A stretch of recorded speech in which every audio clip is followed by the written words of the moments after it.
Hey folks, this is Captain Jones here to talk to you about queues, which are another abstract data type similar to a stack that give us some very useful things.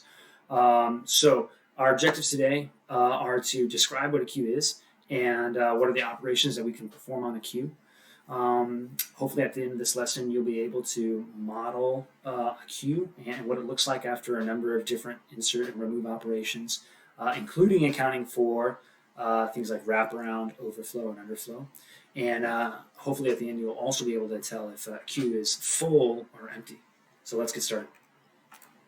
Okay, so a queue, like the stack, is considered an abstract data type because there can be multiple implementations. But whereas a stack was last in, first out, meaning the last item to be added to the stack was the first one removed, a queue is called first in, first out, meaning I add things to it, and even if I add multiple items to my queue, the first one removed is the first one that I added to it. So just like before, we're going to kind of start with an abstraction, and then I'll show you how this might be implemented on the LC3. So I don't know, for me at least, the queue, the abstraction is kind of like a little checkout line. So I've got my little cashier here, and inserting items into my queue is also called enqueuing. You can see here I'm inserting first Amber into my queue, and then Brad comes next, and so these two individuals are in my queue.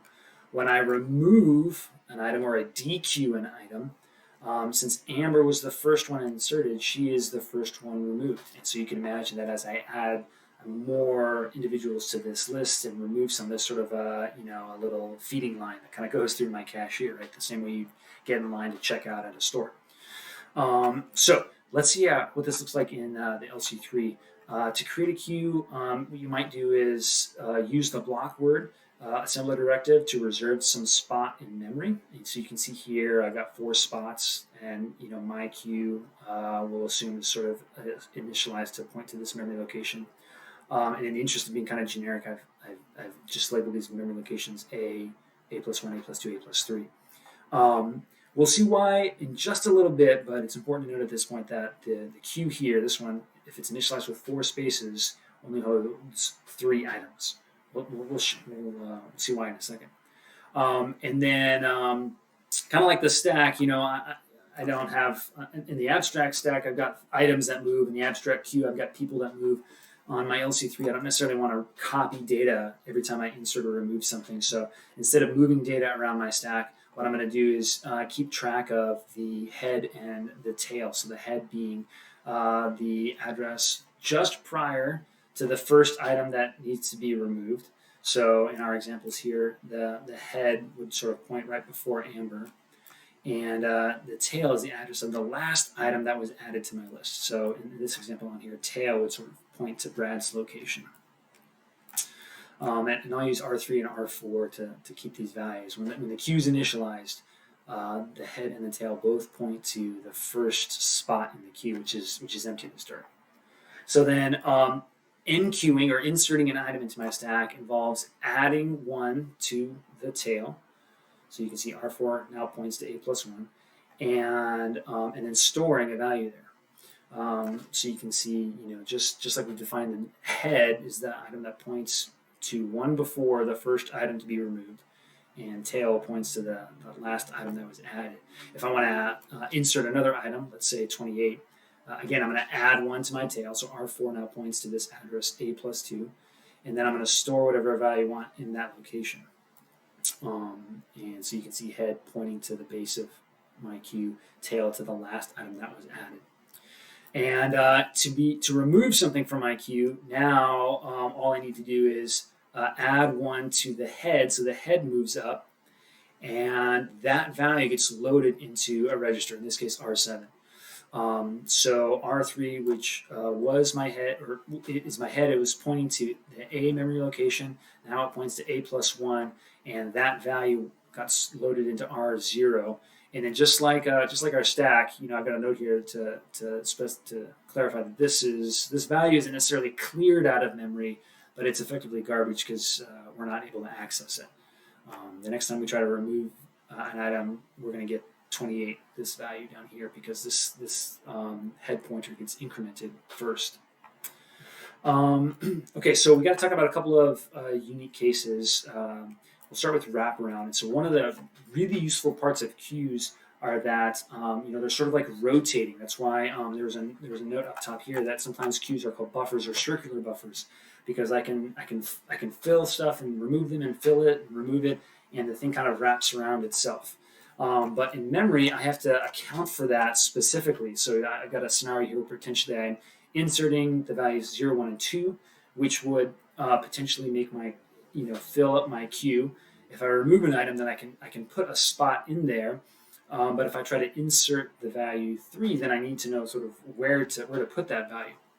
And so you can already kind of see on the bottom here that if I've removed one value, head points to a plus 1, tail pointed here when 0 was inserted, here when 1 was inserted, here when 2 was inserted.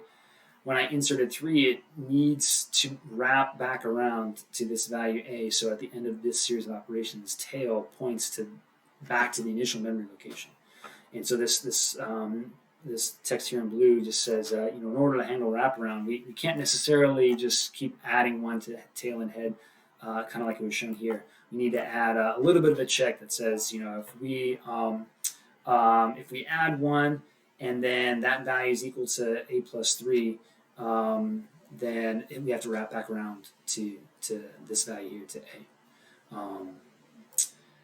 Overflow and underflow have to deal with queues that where we are trying to insert items into full queues or remove items in the case of underflow from empty queues. So you can see here in this example, I've got I'm inserting 0, 1, and 2 into my queue. So I've got my head pointing here, tail points here. And if I try to insert 3, I get some potentially erroneous behavior. And the text talks a little bit more about why it kind of comes down to if I were to insert 3 and put the value 3 here and tail were to point to this location, then it's impossible for it to differentiate a full queue from an empty queue. And the way to deal with that, to be able to tell those two apart, is to make sure that there's always effectively a dead space, one spot in this 4-element queue that's unused, and that helps differentiate between queues that are full and queues that are empty. So that's why, going back up top here, when I set aside 4 items for my queue, 4 words in memory, I can only actually store 3 items. One of those elements in memory is reserved as sort of a buffer between the head and the tail to help me differentiate between a queue that's full and a queue that's empty. So we can tell a queue is full if adding one to the tail, accounting for wraparound, equals the same spot that the head is pointing to. Underflow is trying to remove an item from an empty queue. So in this scenario, I'm inserting a 0, removing it. So head and tail both point to this first memory location A. But if I try to remove something else, I should sort of get erroneous behavior. What we can do is, given the way we set up our queue, we know that it's empty if the value in the tail equals the value of the head. If we were writing really good code for to insert and remove items from my queue, we'd be sure to check for this underflow on removal and issue some sort of error otherwise.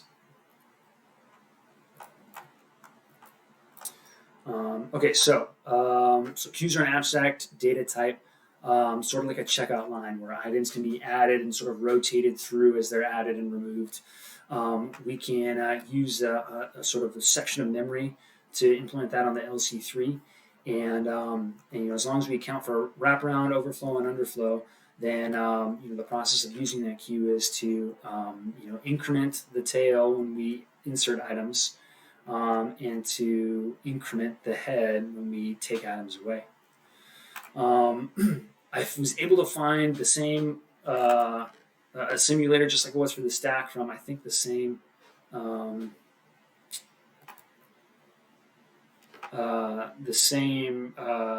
people that did the stack implementation. So here we can similarly, if we're having difficulty understanding what's going on, we can use this to help visualize it. So I can enqueue or insert items into my queue.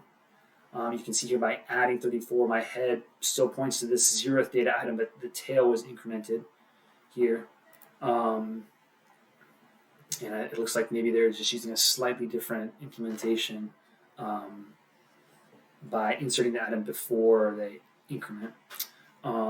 So I can enqueue a couple more items, and just like before, this